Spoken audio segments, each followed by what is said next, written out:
Okay, so I turn on the recording. All right, guys. So we're going to move on with our study of networks and graphs. And we're going to talk about machine learning on graphs. In fact, we already did a few of those type of models on graphs, but we're going to go sort of deeper on and look into one of the approaches. We're going to solve node classification problem today. But first, let's just see what's out there overall. So, the first problem that comes to mind when you think about machine learning on graphs is probably like node classification, or in other words, node sort of attribute inference. So the idea is that you might want to be able, might want to try to predict various attributes of nodes, right? And you can position this as supervised learning, or sometimes what we're going to do today is in fact, semi-supervised learning. Another problem that is very typical is link prediction. And that's where you try to infer, try to predict missing or hidden links in the network. And, that is, for example, used when you would like to, well, first of all, this is sort of friends recommendation, but then it's also can be used to denoise the network, see what links are missing. You can also use it for recommendation system, right? So it's especially if you think about bipartite graphs, products, people. You can also use this, and this, it's widely used actually for inference, for the graph evolution, right? So, what nodes is going to be appearing. You can also use it to detect missing, sort of inconsistent parts of the graph. Another problem that you can solve with machine learning is community detection, and we actually have done it, and it was seen on several lectures that, in fact, a lot of community detection algorithms, they are, they're typical clustering algorithms, and from networks we just create certain type of distances or similarity measures, and then use clustering algorithms to cluster and find communities. Finally, there is a problem of graph classification, and this is a problem of discrimination between graphs. So the idea here is, instead of having one graph as like, large social network, you'll have a lot of graphs. And what you want to do is you want to try to find, the distance in between those graphs. So you literally want to classify graphs. Now that, the applications here will be quite different. It's, for example, bioinformatics, chemoinformatics, where a graph can be like a molecule, chemical molecule, and you want to be able to quickly classify them. So over there, it's also about, finding certain features but on the scale of the graphs, right? And then if you can do that, of course, you can also, work on some subgraph classification and so on. So these are like sort of 4 classes of problems that one can use machine learning on to solve. And again, like problem number 3 we already addressed. So, in the lectures that left, we're going to work on node classification, link prediction, and graph classification problems. And we're going to start with some sort of classical methods that have been around for like, well, they're classical now, but they've been around like for 10 years, 10, 15 years. And then we'll also look into more of neural network, deep learning, embedding kind of problem or approaches, in particular for link prediction and graph classification problems. And we're going to look into convolutional neural nets for those. Okay, but today is going to be, we're going to focus on this node classification problem. So the idea is, we want for every node to carry a label, right? You can think about this as, nodes just having one label, male, female, or you can think about this as, every node has entire list of features, entire list of amps, or list of attributes, and you want to be able to predict all of them. This can be a categorical variable, again, like sort of male, female, or it can be a numerical label, and that means you're going to be solving a regression problem on the graph. Now, when I say that, it should probably instantly kind of in your head might go back to the diffusion of networks, because and Laplacians, because we were solving regression problems over there. And in fact, you're going to see that some of the methods we're going to discuss today, they look very similar to those graph Laplacians. So typically the setup is the following. You do have some nodes with labels on the graph, and then you want to propagate, to spread those labels around the graph and label all the nodes from those values. An example can be, and I mean, this is kind of silly example, but still, there is some people, show their age on Facebook, others do not.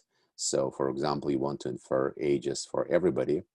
Well, how would you do it, right? The simplest idea, what would be the simplest idea be, by the way? Carver said to just look at the neighbors. Yeah, you can look at the neighbors. Now, you'll make a very strong assumption here that the link, the friendship, is set up in between people of similar age, right? So that's a very strong assumption. But if you make that assumption, then it is very easy to solve. You take the ages of your neighbors. Now, the challenge here is, if all the neighbors, all the friends, have their ages shown, then it's no brainer. But if they do not, then you need to do something else, right? Then maybe you need to look for like next nearest neighbor or something like that. But overall, that's sort of the idea, right? You kind of want to take the values that are available, right? Those, and then kind of spread them, propagate across the network, but do it in a consistent way. So for example, if we look at this graph right now, this little graph that we see here on this page, some of those will have like blue and green nodes and labels, right? For example, greens are positively labeled, blue are negatively, and then there are some sort of questions, right? If we want to propagate, spread this around just in a very intuitive fashion, then for example, node number 8, what color would it be? Just sort of intuitively, looking at the connections. Green. Yeah, it's most likely going to be, yeah, let me make it. Yeah, most likely, it's a green color, right? It's sort of based on the neighbors, right? And node 9, most likely also green. Node 5, maybe green. What about node 3? It should be blue, right? Probably. And then the question, the biggest question is what to do with this guy, right? So that's a question mark. You might need some sort of consistent way of doing this. But overall, the idea is sort of quite intuitive, right? If we just do it that way. The only challenge here is, the further you go from the labeled nodes, the less confident you should be in labeling. And so if you have several different classes, well, then the question is, how those, how that labeling, how those labels meet. And typically, one of the easiest ways, of course, to solve this is to, instead of just saying, okay, here's a label, you can specify, probabilities for each class, for each node to belong to a particular class. For those that are given, you'll have probability equal to 1, and then you kind of spread those probabilities around, right? Okay. So that's sort of that's pretty much the intuition behind these approaches. Let's move on. Now, it is very important to remember that in this type of problems, structure will only help, the network structure will only help if those linked nodes are somehow, the values on the linked nodes, the labels that you want to predict are somehow correlated through that network, right? Because if they're, independent, then, the fact that two nodes are connected, that doesn't really matter, right? And so in this sense, for this type of approaches to work, we need to make sure that the pairwise correlation across the edges, right, is present, or maybe anti-correlation, that's also fine. But as long as there is some dependency, right, as long as correlation is not zero. So, it works well for the social networks because social networks typically show assortative assortative mixing, because, typically, again, friendship has a strong bias in favor of connections between nodes with similar characteristics, right? Whether it's age or maybe, political preferences, maybe gender is not one of those, but there is again age, income, political preferences usually have very strong assortative mixing. And in some sense, we just try to spread labels around. Okay. So we can try to be a little bit more formal, and so we do have in the setup we do have graph nodes. You can split into labeled and unlabeled nodes, and for some nodes we have labels that are given to us, and again this y sub I, a label, you can think about this label as either sort of numerical value and variable, then it's going to be a regression, or it is categorical, then it's going to be classification problem. And then there are some nodes that do not have labels, and we need to find those labels for the nodes that do not have them. Okay. You can think about building features for every node, and of course you can kind of look into local features associated with the node and think about this as a sort of traditional machine learning. But what's interesting for us is this sort of link features, right? So features that come from the links, which is labels of neighbors, other attributes from the neighbors, maybe node degrees, connectivity patterns. So all that comes from network structure.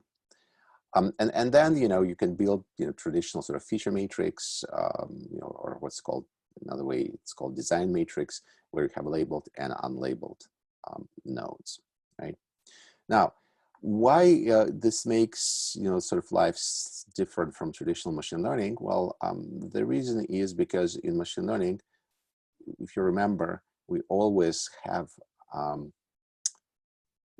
think about our data set as consisted of independent samples, right? And here you cannot do that because nodes are connected. Okay.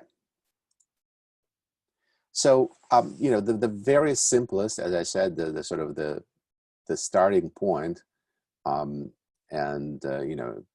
probably the best way to approach this is to start with the sort of most intuitive classifier, which is this sort of iterative classification scheme. And iterative classification scheme is really what it's called, right? It's iterative scheme, which means you want to start with some initial distribution of probabilities across the network, and then you start refining them until things converge, right? And one way, I mean, there are sort of multiple ways of doing this. One way is more of like literally, averaging things, where you take, this includes, this is a connectivity pattern, literally, and then you can start with probabilities of nodes belonging to a particular cluster, and then update those probabilities based on the connectivity patterns. Or you can go, follow actually Bayesian approach, and instead of this sort of summation that you do when you take sum over the nearest neighbors, here it is instead of summation of the nearest neighbors, you actually take a product of the probabilities of the nearest neighbors, right? And then, in a sort of fully Bayesian approach, then you recalculate, probability of node belonging to a particular class through a standard Bayesian formula, and having some sort of a priori probability distribution of classes, right? And of course, again, if you believe that the node can be, or can be equally the class 1 or class 2, then this doesn't really matter. And again, the only difference between this weighted vote sort of neighboring classifier or like naive Bayes is just use summation or multiplication here.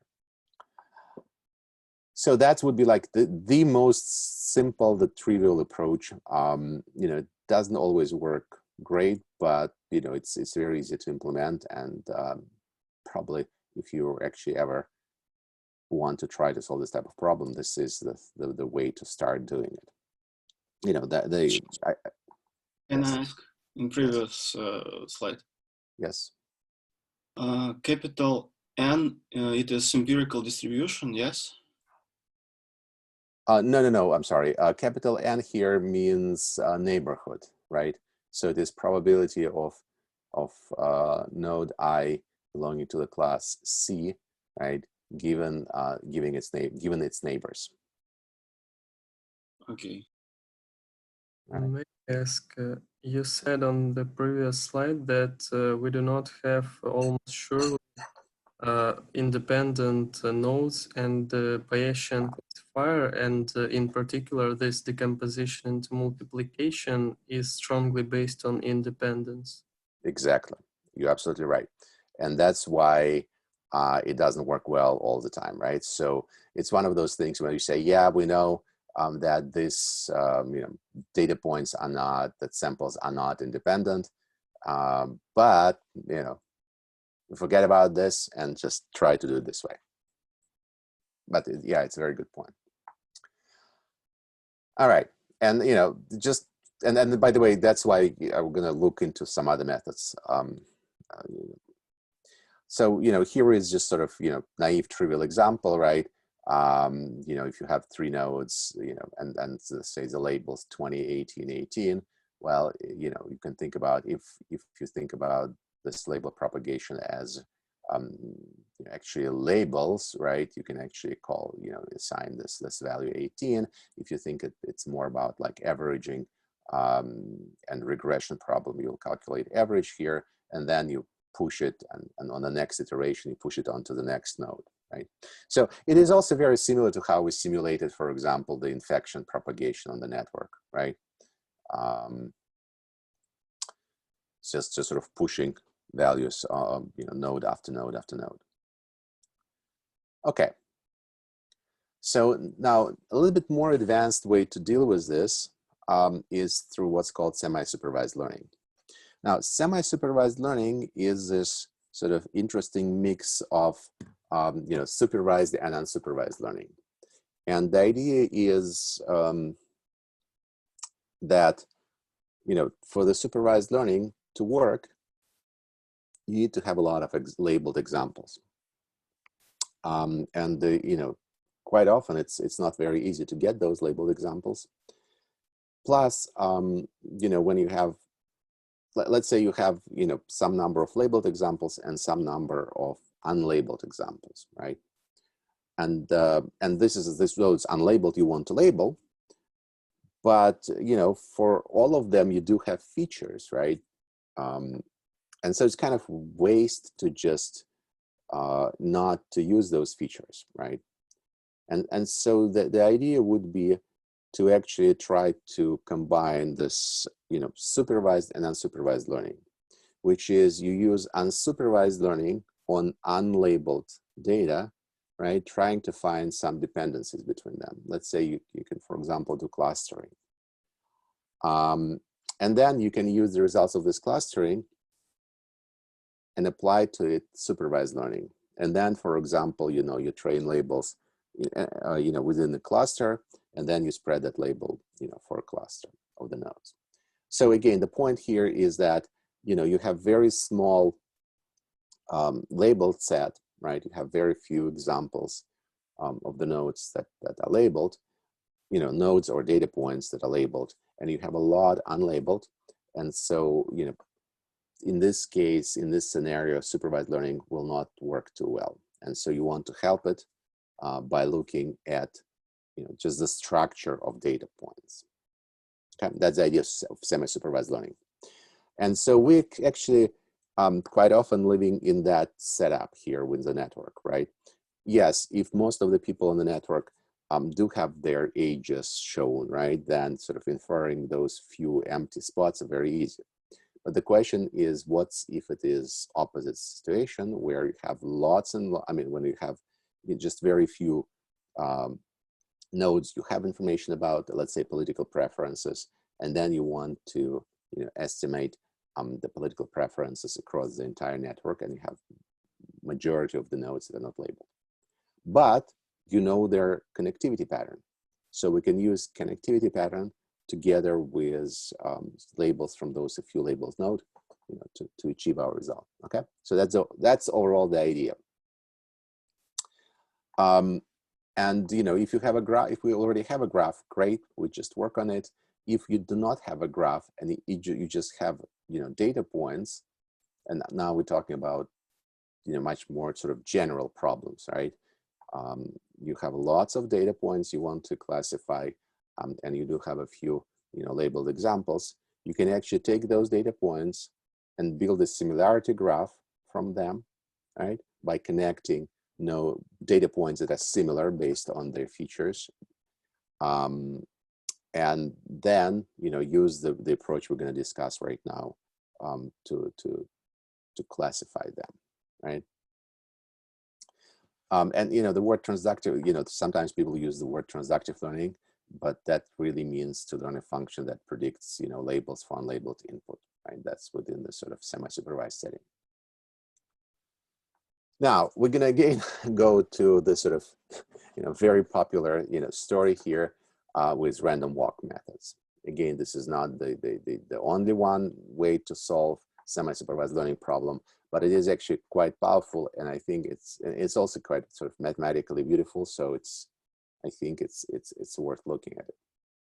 So the idea is the following: that we're going to consider random walk with absorbing states, right? So remember, in the graph, you might have, and we talked about it when we talked about, for example, PageRank and directed graphs. We talked about the existence of sources and sinks, right? And sinks is where you get into that node and you cannot get out of that node. So it's absorbing node.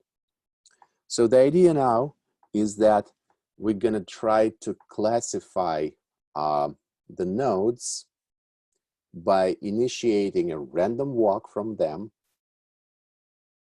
and seeing on which node this random walk would end. So you start a random walk on a node, and the random walk goes on, goes on, goes on until it eventually lands on the sink, right? On the absorbing node. And then we can use the class of this absorbing node to label the node from where random walk started. Does this make sense? The idea? Yes. Okay. So then the question. But it seems expensive. Well, let's see how we can make it. I mean, you're right, but let's see how we can make it less expensive. Remember, even if you think about very simple, very simple procedure that we described originally with Bayesian approach, you will still have to iterate a lot, right? So you'll have to kind of do the first level of prediction, then, you know, next iteration, next integration, next, hoping that it's going to converge, right? So if we can, for example, launch those random walks, sort of launch them in parallel, right, happening all at the same time, then, you know, it might not be that expensive compared to just running those iterations. You know, it also should remind you, we actually talked about somewhat similar approach when we talked about clusterings, right? One of those, you know, walk trap community, right? Was the same kind of idea where you know, kind of launching random walks. But here they also introduce this absorbing states, and in fact, you know, the derivation here literally follows, you know, sort of Markov chain theory of Markov chains with absorbing states. Okay, so what we're trying to do is we're going to assign the probability for the node to have label C, depending on where this you know, walk is going to end up, right? And then for every node, we, you know, most likely will get sort of distribution of probabilities. And sort of in matrix form, you know, those labels, you know, we can actually write it the following way, right? Now, so this is the initial label assignment where there is the y sub L is the labels on the labeled nodes, right? And then, you know, we didn't have, you know, anything on unlabeled nodes. Eventually, we're going to get them labeled. We also, of course, want to make sure that whatever we do in terms of operations, we don't change labels on the nodes that are already given to us. So how do we formulate this? Let me see if I can remember. Okay. So the idea is the following, that, you know, we have a, you know, random walk matrix, and we talked about this matrix many times before. Now, imagine that we can take our, you know, our states or our nodes in the matrix nodes and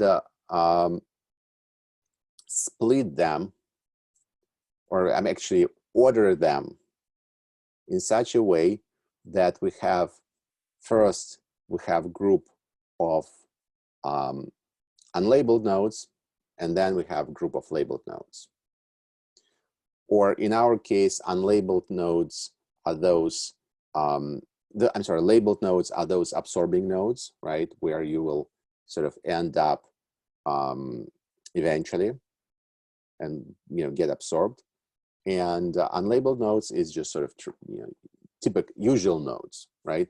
So what I'm saying is, again, we take a graph and we just renumber nodes such a way that, you know, if,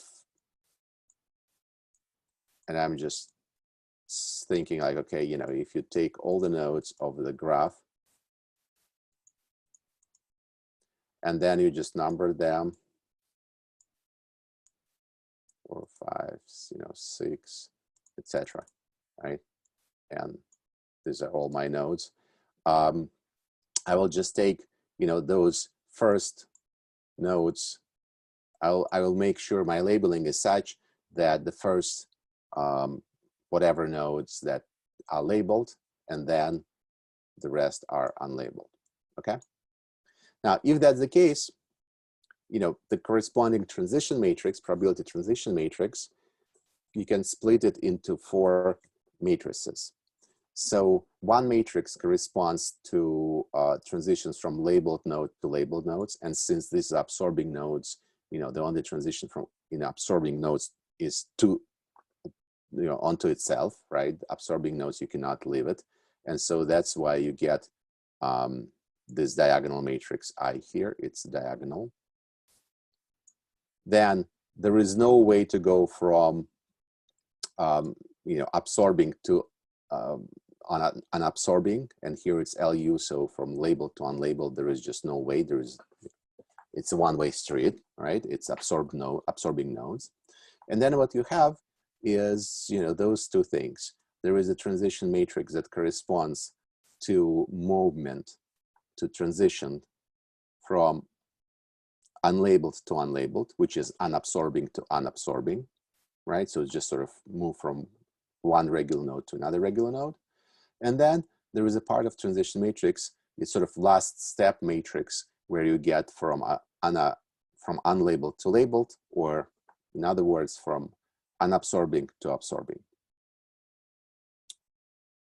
Okay, does make sense? All right. Could you please? Yes. Could you please remind how we define where is the sink? Yeah. Where to stop? So right. So the sink is if we have a graph, and say there is a node, like that, for example, right? You walk into this node and you cannot leave the node anymore. It's called, that's node called absorbing, and we'll make sure that absorbing nodes are those nodes that carry labels, right? So the absorbing nodes are those that are labeled nodes. So we take all the nodes, some of them are labeled, some of them unlabeled. And so for the labeled node, we'll say, okay, these nodes are absorbing nodes. If random walk ever gets to them, it never leaves.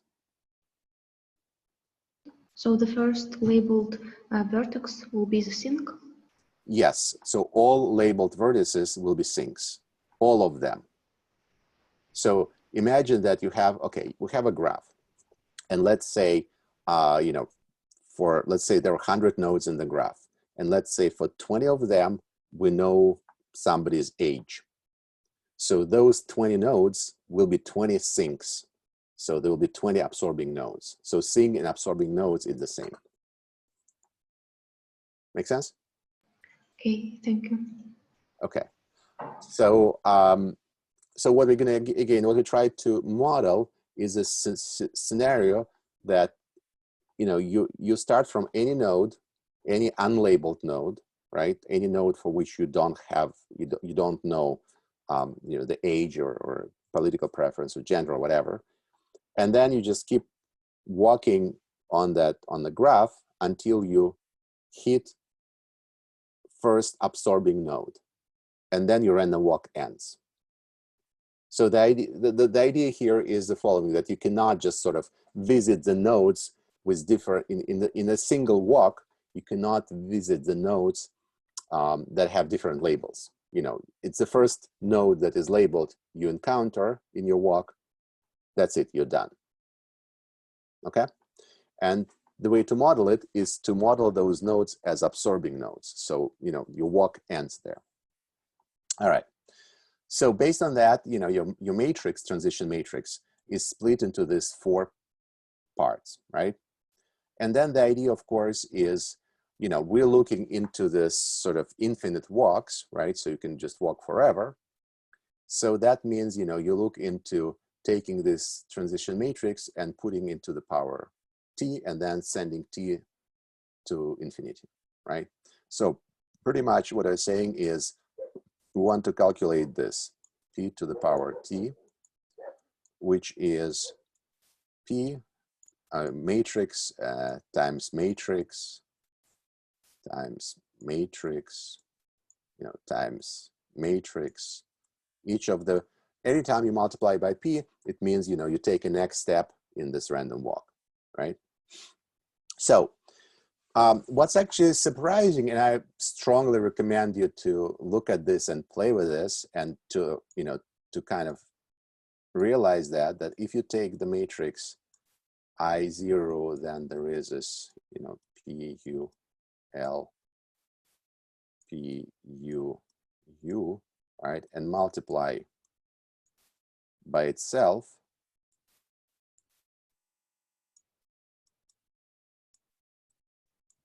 P, U, L, and P, U, U, right? You multiply by itself. What happens is that, look, you multiply this by this, right? When you have blocks of the matrices, you can deal with them as the same way as you would deal with just matrix 2 by 2, right? So you multiply this first row by the first column, and what's going to happen? What are you going to get here? Well, you're going to get this time, this will just be, what's left is just I, right? the diagonal matrix, because here is 0 times this one. Then you multiply again this first row by the second column. Here is diagonal matrix times 0 matrix is 0. Here is 0 matrix times whatever is 0, so it becomes 0. Then you multiply this by this. You get you actually get something, when you multiply it, and finally you multiply this by this, you get, PUU squared, right? Make sense? I'm just multiplying them. Yeah. Try it yourself if you don't trust me. Now, you can actually, and if you send t to infinity, oops, you have sent t to infinity, then here this is, infinity, and here you will get the sum that is shown here. Now, there is one more thing, and this is, I'm not going to go into the details right now, but you can check it actually with random walk matrix, right? Remember, with the random walk, the matrix is raw stochastic, right? So it sums up every value, the values in the row add up to 1. So if we take submatrix, right, and these are submatrices, the rows will not sum up to 1 anymore. I mean, the elements in the rows will not sum up to 1. So now if you keep multiplying it eventually, because they don't sum up to 1, they will eventually, when t goes to infinity, that product will go to 0. Okay. And again, I just recommend you guys just take this type of matrix, permute it, reorder it, and just multiply it. It's kind of pretty cool to observe this, how it becomes sort of block matrix. And here it's going to be ones, all ones. Then there will be some matrix here, which you can compute this way. And then there are 0 zeros. One important point. Remember, we talked about the simulation, right? We can simulate this random walk, or we can actually, calculate the final stages based on just taking matrix and putting into this, infinity. So that really ends up being, us trying to calculate that, or you can actually show, and that's usually shows in this Markov chain theory, that sum can be calculated as inverse as shown here. So in fact, you don't really even need to, do iterations. You can, if you have matrices, you can actually do that inverse, and that will solve the problem for you. Does this make some sense, what we're doing here? Okay. All right, let's see where we're going with this. Now, if, that, remember, we actually starting with, we're trying, this is where we're going to, right? Our final, our final labels, if we're dealing with random walk, right? This is the labels that we're gonna have on the nodes, are connected to our initial labels through this transition matrix, right? And what we just done on the previous slide, we computed that matrix explicitly. So let's just plug this in and see what the results look like. So here is, that's sort of, we got this, y vector is equal to that p to infinity sort of initial, we call it y hat, and that was just initial y, right? And I said we split, remember, we renumbered the nodes, and so first part of that nodes are labeled, and then they were unlabeled. And so that's what, this initial vector, so the way it's split, it first goes labeled, then unlabeled. It first goes labeled, then unlabeled. This is initial state. And that's sort of the final state, the distribution of probabilities after the random walk is over. And so what you see is actually very nice that we have the final status, the final probabilities on the labeled node has not changed. They are the same as we started with. And the final probabilities, the status on unlabeled nodes can be computed from initial labeled by multiplying it by this matrix, and that's matrix, right? That's matrix expression, where this one is transition, part of the transition matrix from unlabeled to unlabeled, and this is from unlabeled to labeled. Okay, so pretty much this is very clean, nice mathematical solution to the semi-supervised problem. Now, of course, you know, there is a catch here, and the catch is that when, you know, if you have actually a large graph, computing sort of straightforwardly this is expensive, right? And moreover, if matrix P is sparse, and that's usually, it is usually sparse because you have a graph, when you take an inverse, that's going to be dense. And so all of a sudden, instead of taking, you know, n, you know, a sparse matrix, number of edges, and the storage is, you know, proportional to the number of nodes. And if it's dense, it's n squared, right? So all of a sudden, you know, this works well for small matrices. It's not going to work well for large matrices, right? But that's where you kind of switch to iterative algorithms. So anytime you cannot do inverse, you know, instead of that, you just go back to sort of, this is kind of, this is a proof that this works and that should converge to what we wanted to converge. But then you just go back to iterative algorithm and just iterate, you know, as long as you can, right? Because I mean, ultimately what we want to get, I mean, this is a proof that everything works, right? But nobody said you actually have to do it this way. You can actually just literally, you know, do it this way. You know, it's only, you're not going to go to infinity, of course. You're going to go through a certain number of steps. But if this is sparse, and it is sparse, this multiplication is much easier than trying to do inverse. So what you can do is you just keep multiplying and wait until it converges. And we know when it converges to the right values, right? And we know it's going to converge because we just showed it. Okay. So clarify. We don't add the estimated nodes into the labeled while doing the random walk. No, labeled. No, yeah. So labeled are those that are given to us, right? Mm-hmm. And for this one, we start with, I'm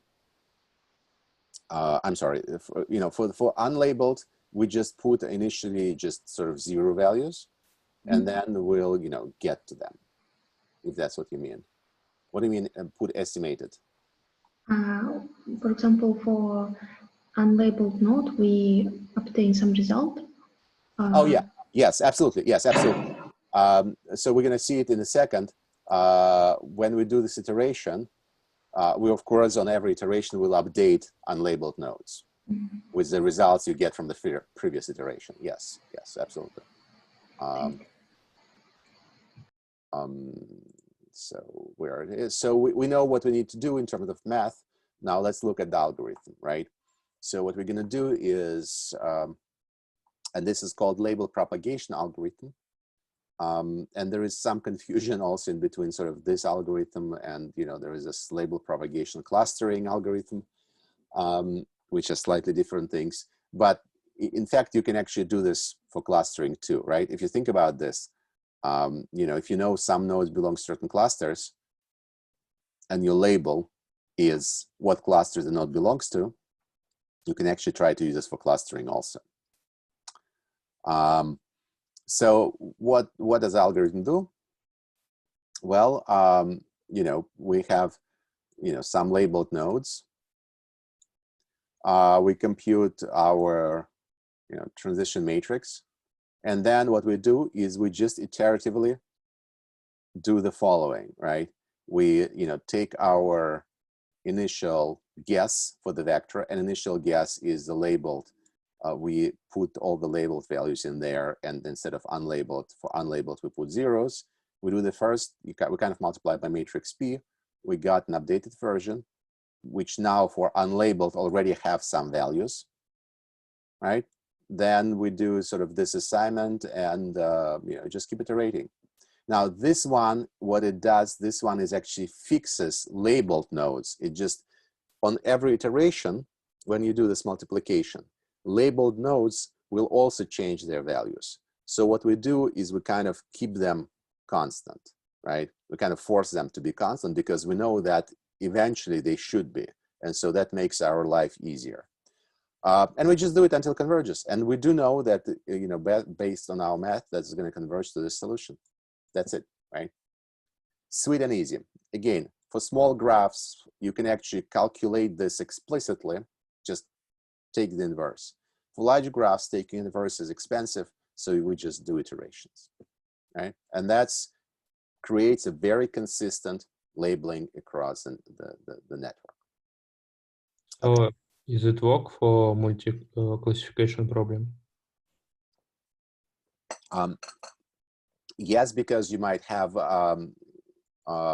you can think of how to set this up to, because you can have different nodes belonging to different classes, right? And you can run different probability vectors, right? And then decide for each node which class it eventually belongs to. Yeah, you mean say do some like one-hot encoding for Y label? Just, Yep, okay. Exactly. Okay, so of course there have been, after that there've been like a lot of algorithms, sort of very variants of this one, right? One of them is what's called label spreading. It's quite similar, right, in terms of what it does. Now, and I honestly, I haven't looked it up right now, so I don't remember precisely, in what sort of data sets or where it worked better, so why it was created whatsoever. But the idea here is, remember, we talked about previously, like about the sort of, lazy random walk. And the idea is where on every iteration, you actually adjusting a little bit.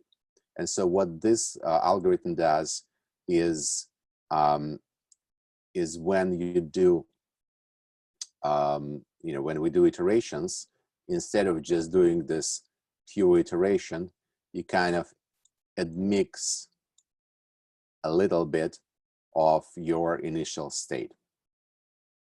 And so eventually it will converge, it will also converge to a solution. The solution will depend on the parameter alpha. Now, the transition matrix here is also slightly different. Okay, but the idea is the same. And I will leave it up to you guys to actually go check this paper. And I honestly, I forgot what the motivation was, why. I mean, aside from the fact that people, when they see algorithm, they also want to improve and show that something works better. You can go and check what makes this one, why this one works better, or for which type of data points. By the way, these are also, though it looks, the last name of guys looks similar, but there's two different guys, right? Two different papers, two different guys. Okay. All right. Now, in fact, you can also, as you probably already noticed, that whenever you're trying to do something with where you kind of spread some information across the graph or some values across the graph and make it consistently, it's always sort of can be somehow mapped back onto this notion of the diffusion on graphs or regression on graphs, right? And so, in fact, you can actually show that, you know, you can just explicitly set up a problem formulation, and then you can show that the algorithm that we just used, in fact, you know, can solve this. So, for example, what we want to do if we think about regression, right? And you can also, you know, with you know, in coding, you can also do this for, as always, if you think about probabilities, you can always do this for classification. But for regression, it's kind of more obvious. Look, we want, again, remember the setup. We have values on some of the nodes, right? Again, let's say we have ages. We have people ages on some of the nodes, for some of the nodes. We don't have for others. And so what we want is we want to kind of spread those values across the rest of the network. You know, in some sense, it's like, remember, I think at one of the lectures, this module, we talked about the diffusion, physical diffusion, where you have temperature at certain nodes of the graph, of the grid, and then you recalculate how the temperature spreads and how it actually diffuses.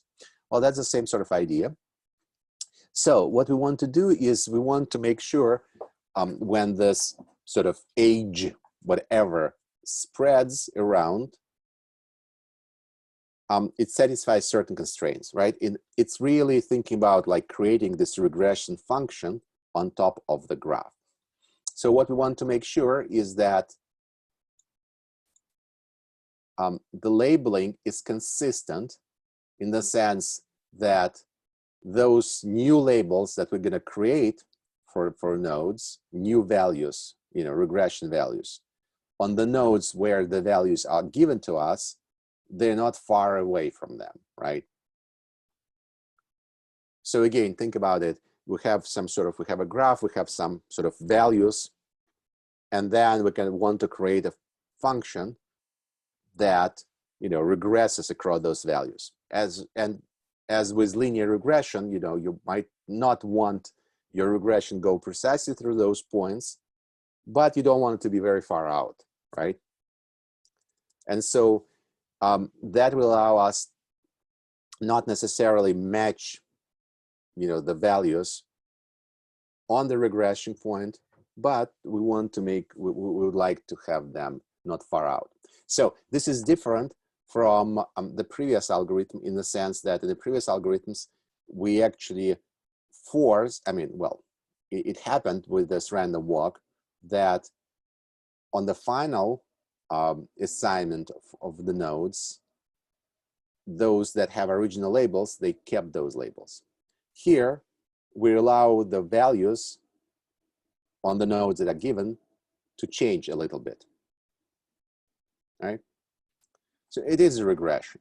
Okay, so, but we allow it to change, but we want it to be consistent. And so we, you know, we'll create right now sort of, you know, an error function that we're going to optimize, right? The same way as with any other regression. So we want to make sure that on the nodes where we have values, we're not too far out, right? And then we want the values to be consistent with the graph structure. And so, and I think we kind of looked at this type of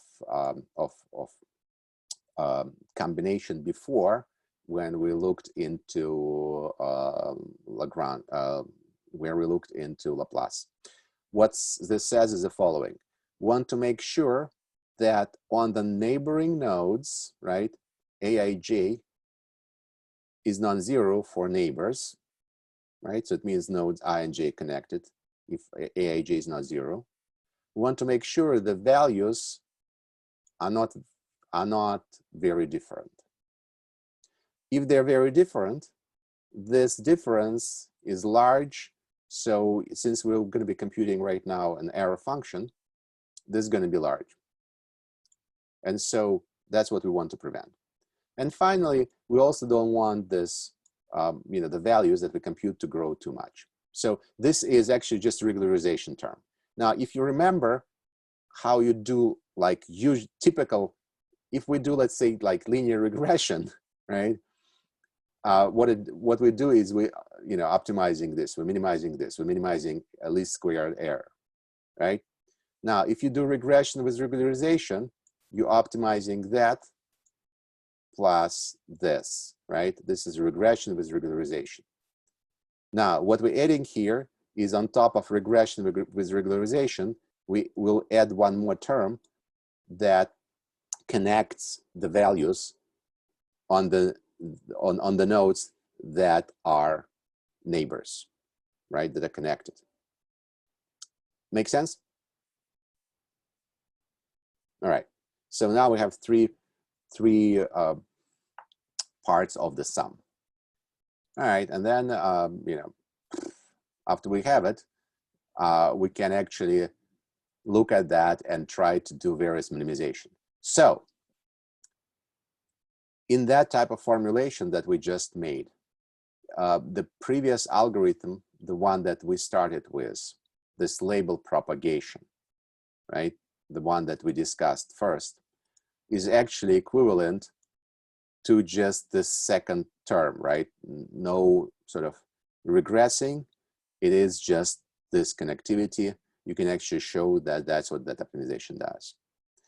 The other algorithm, which is this label spread that I said, like, look, it looks similar, but heck, I don't know why is it, why is it better? Well, it actually optimizes slightly different values, right? It also looks at the connectivity, but it gives us possibility for the labeled nodes to change, to adjust their labels. So it gives this option for labeled nodes to change their labels. And that might actually, be not bad if we believe the data might have noise, right? So this kind of removes inconsistencies in the data, right? It allows you to change the labels of the nodes that are given to you. In this label propagation, we cannot do that. Here, we can. And then there is, there are ways to actually work with, with this matrix. I mean, with this formulation, in its entirety, right? And that's done, for example, this is called Laplacian regularization. And the reason it's Laplacian, you know by now, because this is, sort of typical graph Laplacian, right? We talked about it. And this is your misfit to the labeled data. And so you can actually take this as your, error function, and you can optimize it with respect to the values that you don't know, or with respect to all y's. The way, for example, it's done by in the paper by Belkin is through eigenvalue decomposition. And the idea is, of course, that this term can be expressed as this is Laplacian, right? And so to do this decomposition, what you do is, well, you take you find the eigenvalues of Laplacian, and then you construct you build a basis of eigenvectors, and then you express your solution in the basis of eigenvectors. So we've done it multiple times, and so this is done just for regularization purposes on the graph. And here is the algorithm. It's actually quite famous. So this Laplacian regularization refers to this algorithm. The idea is, again, you get the Laplacian, then you compute a basis of eigenvectors, and then you might minimize the coefficients where you take your values. You take this yi's with respect to the eigenbasis, right? And that's pretty much it.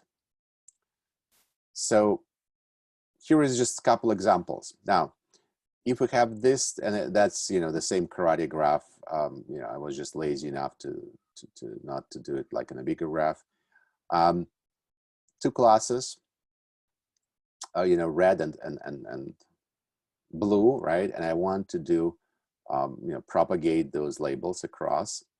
Now, with this type of coloring, it's kind of obvious, right? You're going to get, I mean, if the algorithm works well, right, you're going to probably get sort of that kind of separation in terms of labeling, right?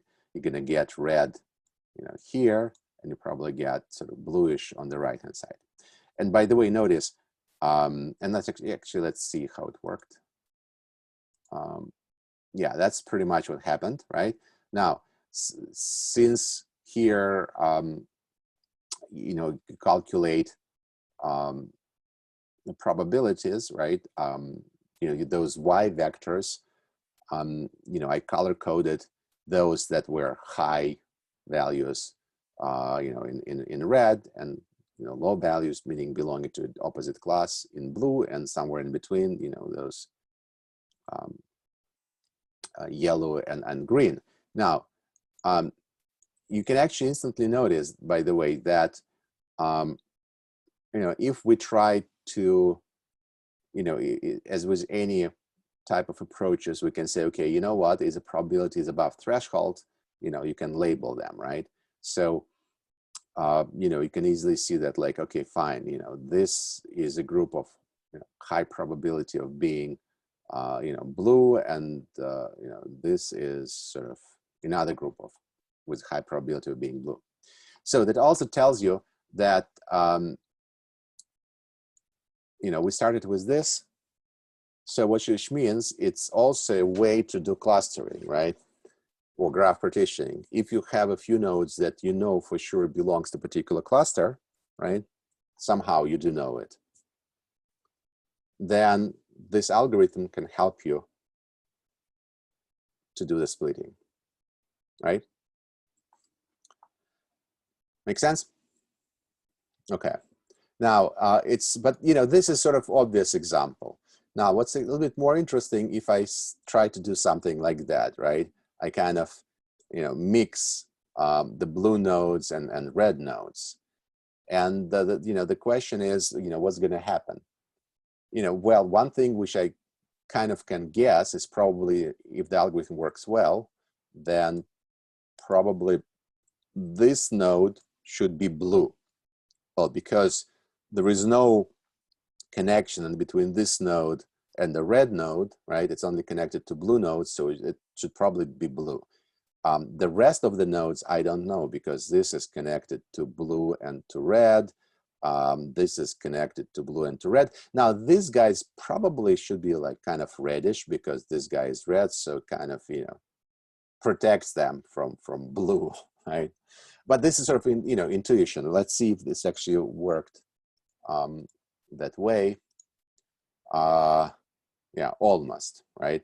So yeah, this became, this became blue, right? Here is definitely red, and some of them are kind of mixed colors. Okay, so these algorithms actually sort of do work reasonably well, and of course, there is sort of you can get our numerical errors, to make sure they work right. Now, there is a bunch of literature on this topic. I wanted to focus on these few algorithms. There is also ways to do it by, it's called convolutional graph networks, which is a little bit more sort of a newer approach.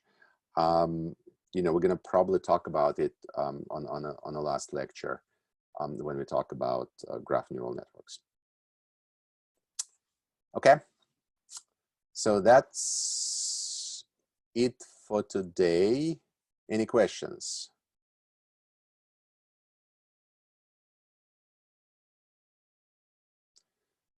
All right, let me stop recording.